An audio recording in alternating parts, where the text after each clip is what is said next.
નમસ્કાર ખેડૂત મિત્રો, સ્વાગત છે તમારું ખેડૂત ચેનલની અંદર। આજે તારીખ 23 એપ્રિલ 2024 ને વાર મંગળવાર।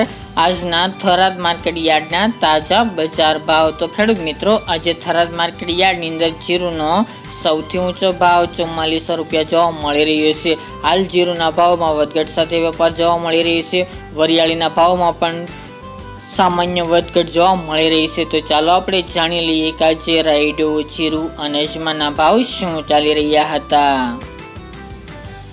ખેડૂત મિત્રો, આજના થરાદ માર્કેટ યાર્ડના ભાવ જોઈએ તો જીરું 3350 થી 4400 રૂપિયા, રાયડો 911 થી 1045 રૂપિયા, એરંડા 1100 થી 1136 રૂપિયા, સુવા 1110 થી 1300 રૂપિયા, મેથી 950 થી 1260 રૂપિયા, રાજગરો 1100 થી 1301 રૂપિયો, ઈસબગુલ 2100 થી 2670 રૂપિયા, અજમો 2000 થી 3412 રૂપિયા, વરિયાળી 900 થી 1365 રૂપિયા અને બાજરી 422 થી 490 રૂપિયા। તો ખેડૂત મિત્રો, આ તાજના થરાદ માર્કેટ યાર્ડના તાજા બજાર ભાવ।